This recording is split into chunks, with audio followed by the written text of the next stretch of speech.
Filming. Good morning. Good morning, good morning.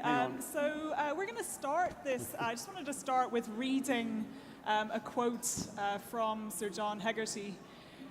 Today we live in a world of technological disruption. From music to publishing to filmmaking, we are moving from a certain world to an uncertain world. However, there is one thing that is permanent, the power of creativity. The challenge is how do we embrace it and promote it? Do you want to start by expanding on that a little bit for us? Well, I think we live in an amazing era. And I really do think that, I came from an era when I started in advertising and it was dominated by big media, it was dominated by television, outdoor, press, and that was it. You were very limited. Today, we have this phenomenal democratization of creativity and technology. But we have to remember that actually technology enables opportunity. It's creativity that creates value. And I think what's happening is a phenomenal period of innovation in creativity that's coming from the ground up. It's not coming from the top down. And I think that's what makes it a very, very exciting period to be involved in the creative world. Of course, what happens is we're told it's all about data. But I say, fuck data. Let's have an idea. Anyway, that's it. Tell us how you really feel about it, John. So we're also joined on stage by Murad and Natalie Osmann, who many of you are probably familiar with their Follow Me Too account, which I think we're going to be showing a photograph. I think this is the one that you took in Lisbon, is that right? Which one? If it's in, this is actually Sintra. It's right nearby Lisbon, and we took it 2 days ago. We just created, So can you work with Neil, who runs Whalar? Can you tell me how do you work together? How does this sort of collaboration between brands and influencers like yourselves come about? And how are you selective about who you work with? Well, actually, we've been working with brands for about 4 years since the whole viral effect on the project came. And initially, we weren't working with, we were rejecting 80% of the commercials that were coming our way because we wanted to show the brands that the only way that we will work is by native advertising within our project. So if the brand fits the philosophy of our brand, we will work with them. If not, then we will reject it. And it's really good that the companies like Neil's company are coming around where they help to promote to the brands that, guys, leave the influencers alone, let them do what they have in their minds, and they will create a better content for you, and they will give you a broader campaigns rather than working with the typical advertising approach. And they found really creative people, and now it's a lot of changing in social media, and I think it's a new way when some talented people create a super native and a super really good content from the heart with the brands. I'm sure, Neil, probably a lot of people in the audience today will say, well, influencers, we've been hearing a lot about influencers for a long time. Haven't they sort of been a creative force in this industry for a while now? Well, what are some of the new things that we really haven't been hearing about, and the work that you're doing, for example, around, leveraging more around creativity rather than sort of crude numbers? No, so I think, one of the challenges is actually just around that word influencer. That I always say describes an entire industry with lots of different types of individuals and lots of types of different creatives and audiences within it. And I think testament to John, when we started Whalar, 2 months in, I was presenting somewhere, and he saw the work. And really, it's seeing the work as incredible creators. And we've talked a lot about how people that live inside the walls of agencies all the time or brands, you need the creativity from outside as well. It's that collaborative environment that drives culture. And the amazing thing that's come about through social media platforms and the internet is the ability to discover these creators. And then for these creators, it's giving them the opportunity to be creative, to share that creativity, and collaborate with brands. And I think that's just enriching the entire creative process. People living outside of the walls of a brand, people that come from different cultures, different backgrounds, different diversity. One of the interesting stats, through Waller, 63% of the creators are female. That's an incredibly powerful mission that brands and agencies can collaborate with that is just driving creativity further forwards. And I think it's really seeing it as that is the needle move. I mean, I think it's quite, that's a really, all art, virtually from the beginning of time, has actually been more powerful when it's come from the bottom up. It actually doesn't come from the top down. It actually comes from the bottom up. And I think if you look at, we were talking earlier, you look at the 60s revolution in the UK, that was a working class revolution. It was working class people. The Beatles were working class. Photographers were working class. The directors who were making movies and the writers writing came from a working class background. And that's what energized the creativity. And I think we have that now really today with influencers who come from a wonderfully disparate background. There's no bar to race, creed, sexual orientation, whatever.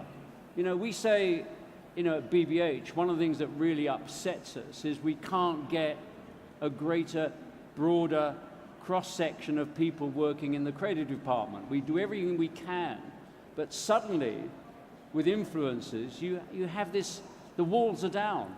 And that's what makes it really, really exciting. And what does that creative process look like from your side then, when you're participating in that? How involved do you get in the creative around, the campaigns that you're working on with brands? Sorry, that was to you? Sorry, Natalie or Natalie, Murad. yeah, go on. Well, when we're working with brands, usually what most influencers do, they only digest all the offers that come from brands to them.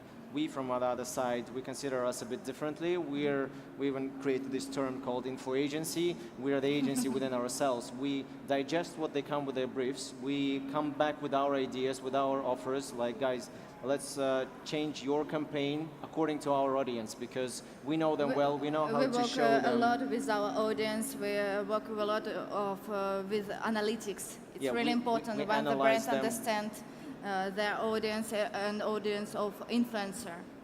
And when we match, we offer them the campaigns that will obviously be integrated within their own brand. And that's how we work with them, because it's really important not just to do a typical commercial, but to digest it and come back with ideas, basically offering marketing to the brands rather than just offering them a picture or a video, which also a really difficult process. It seems that it's just like us having fun. There's so much more involved into that. So it's not just what we see in those beautiful photographs. And from our side, it's really important to send some message for the people with the brand, not only about commercial. It's a main point for us. And we have really good collaboration with the brand, really successful. Yeah. And Neil, I mean, you can probably talk more widely, but how do we tackle, issues that comes up all the time when we talk about influencers? We talk about, usually transparency, and that is it's an ongoing conversation. How is that something that Waller addresses, and the sort of is there a best practice within the industry, and how is that sort of set? When we know that influencers are reaching multiple countries with various different standards and bodies that govern these things. It's really tricky, and again, it comes down to that term influencer describing such an industry. But I mean, very simply, the stance, and I think it echoes what Murad and Natalie said, that if it's a genuine collaboration that makes sense for the creators, the influencers, and their audience, why wouldn't you want to declare it? I always say, whenever there's a collaboration where something doesn't want to be declared, your first question is, well, why? Why don't you think you should be working with this brand? Why aren't you proud of the work that you've done? Really, you're looking for the best collaborations where they go, I really want to show this off. Mm-hmm. I'm proud of the work. I think this is suitable for me and my audience and my lifestyle. And I think that's the advertising that will last. That's the influencer collaborations that will be long-term. And so I think it's very, very simple. The other stuff for me is just a bit shady, and it's going to fall by the wayside. But it can be difficult because also, audiences following don't know when they're being advertised to sometimes as well, and that's where it gets tricky. But I think it starts with why wouldn't you want to disclose it? John? Well, I think, in a way, I would always argue that advertising has always been honest in a sense of you knew it was an advertisement. I knew. And therefore, the relationship between the audience and that message was understood. I cannot understand why anybody would not want to declare that I'm now working with L'Oreal or with Pepsi or whoever it might be to do this. And if you do something great, people appreciate it and respond to it. So transparency has to be at the core, and trust has to be at the core of all communication. That is so fundamental. If you do not have trust, you do not build brand values. And we've seen how large organizations today have disabused trust. Large car companies cheating on various things. This is an abuse of trust. And at the very foundation of a brand is trust. If you don't have that, you don't have anything. Is it a common conversation when you're talking about campaigns with different brands? Is it sort of something that's addressed at some point, or is that something that's come up in the brands that you've worked with, Natalie? Well, I mean, for us, when I say about native advertising, I don't mean cheating the audience, saying that this is not ads. We obviously, when working with brands, we, as Neil and Sir John said, we do want to showcase that this is our collaboration. This is something new. And if a brand, and that's what I said in the beginning, if a brand and influencer come together and create something that fits their audience and fits the brand, then obviously we would love to show it around and say that, guys, this is the brand that we're working with. Not showcasing it in a typical approach while, putting a brand name in the middle of the picture, obviously integrating it organically, but still showing that, yes, this is the brand, this is how we work, and we would love you to be a part of it as well when talking to the audience. I think there's a thing, Blathnaid, as well in not chasing the likes, because people will just like content anyway. What's been really interesting to me is seeing influencers as creators and storytellers, and the thing that we've seen in the last year is the amount of content created by individuals in the creative influential community going above the line on TV, in print, on digital billboards. That's not then just about them and those likes that can be achieved. That's about incredible content, incredible stories, incredible creative ideas. And all of a sudden, that changes the game massively. And that's well. the conversation shift that you're really trying to articulate around influencers. What are some of the other, do you think, sort of popular misconceptions around influencers and working with them? I mean, you guys can probably speak to, I think that the most common one is people are surprised by the professionalism of a group of them, how much work goes into it, the fact that it's not a 2-minute selfie. They're the set designers, the location scouts, the art directors, the editors, the photographers, the copywriters, all of the creative ideas in one, and the amount of work that goes into that. And then it's like, well, why wouldn't you pay for that? Also, there's an expectation sometimes that it should be done for free. You wouldn't ask someone to come around and paint your house and not pay them for the right to it. This is true what Neil says, that there's a huge amount of work that comes in, because at the end, what we offer to the brands and how we work is it's a typical marketing campaign. And there's another conception that when a brand comes to an influencer and they, like what Neil said, everyone is running after likes. And this is not the idea of a collaboration. When a brand approaches an influencer and works with them, they should know how to integrate the campaign that they created with the influencer within their own brand. They shouldn't just leave it to the influencer and for the viral effect to just pop up and just become, a viral sensation. They should know why they're doing it, what for, and what's the message that the brand wants to send to the audience as well. This is really important. John? I was going to say, actually, that when you going back on a point that was being made, but just to emphasize that one of the important things is matching influencers to the brand. And I kind of constantly say principles remain, practices change. And, it's like if you were advertising toilet paper, you wouldn't get a double-page spread at the front of Vogue magazine, would you? You know, they wouldn't give you a double page because it wouldn't be right. You know, it's a fashion magazine. You're not going to advertise toilet paper. That principle of media selection is the same with influencers. Are they speaking to the right audience? Is that the kind of audience for me? Is their voice the one that we want to kind of talk through or respond to? So those things are incredibly important. Those principles remain fundamental. It's not the Wild West. This is really thought through. Well, we did a talk previously about the art and science of influencer marketing, and basically said if you think it's an art, you're joking yourself. It is scientific in the principles of choosing the right people, and that's what gives the consistency of the work. So, you know, we did something with a Dior, high-end luxury fashion brand, collaborated in a single month with 200 influencers from 58 different countries.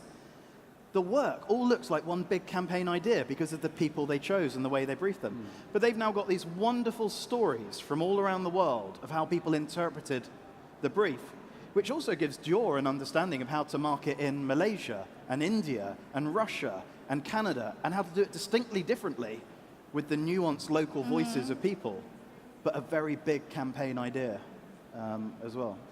So we're at the Web Summit. People like to sort of gaze into a crystal ball and think about the things that are coming up in the future. What are some of the trends that you would point to around influencers and this sort of whole area? John, do you want to start? I know how much you. Well, I think one of the big trends, and one of the things that we would like to see happening is people understanding in the marketing world that actually this is part of your long-term strategy, that actually great strategic thinking applied to magical creativity is, you know, we talk about turning intelligence into magic.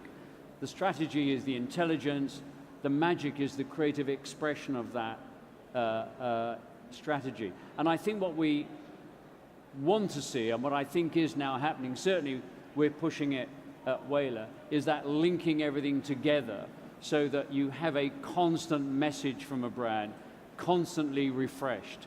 And that's what I think is going to be seen much more. Discipline at one point and creative expression at the other point. Murad? Or Natalie?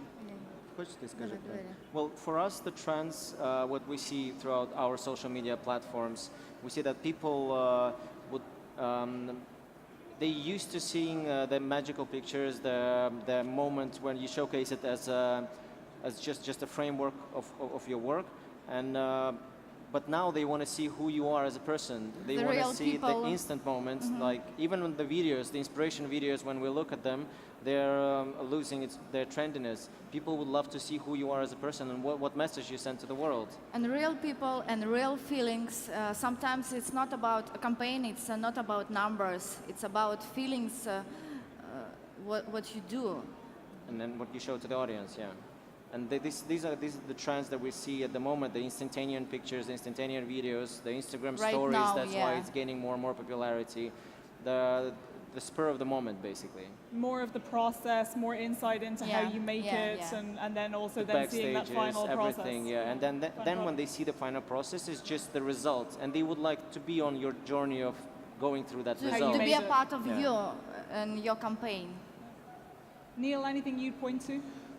I think just the level of adoption in creativity of individuals like Murad and Natalie and the rest of the community. I mean, I think the one thing that surprised us, 45% of the work we do comes from creative agencies. So creative agencies that are built on the principles of creativity from inside are collaborating with individuals like this all around the world. That's making for an incredible process, but I think that says something about the creativity that exists. And maybe from that, hopefully drop the word influencer to something that represents more around creativity and publishing and storytelling as well. And I think the other thing too is that, you know, it's great to see influencers break out of the world of marketing. And, you know, going back again, if you look at advertising, you look at all the great directors that came out of advertising, the Ridley Scotts, the people like that came out of an advertising background. It would be great to see influencers really breaking out of the kind of world of marketing and becoming much more mainstream, getting, in a sense, above the line and accruing greater fame. And that leads back to the intro where we said it's about democratizing creativity. Yeah. And really, it's the mission statement John gave us for this is liberating the creative voice. Yeah. It's a liberation of creativity from all these people's voices, and then what they can do with that is going to be super exciting to see. So is 2018 the end of the word influencer? Probably not. If somebody's got a better word than influencer, please let us know. Well, it's also important when we'd love another word. It's important when we work with the brands, for example, what the guys are saying, that it's like when choosing a director for your commercial. Once you choose the director, you fully trust him with his vision and you don't interfere. And it's the same with influencers. Once you all the process should be before choosing the influencer, when, as Neil's company is doing, like they're matching the right people for the right campaigns. And the moment that you chose the influencer, that's it. The brand should let it go because they've done this step. They already have, everyone is participating with their own risks. So after that, this is a mutual collaboration that should end in a positive result. But there are obviously some risks. It might not. But it seems like a good place to leave it. Natalie, Murad, John, Neil, thank you so much. Thank you. Thank you. Thank you very much. Thank you. Сними видео.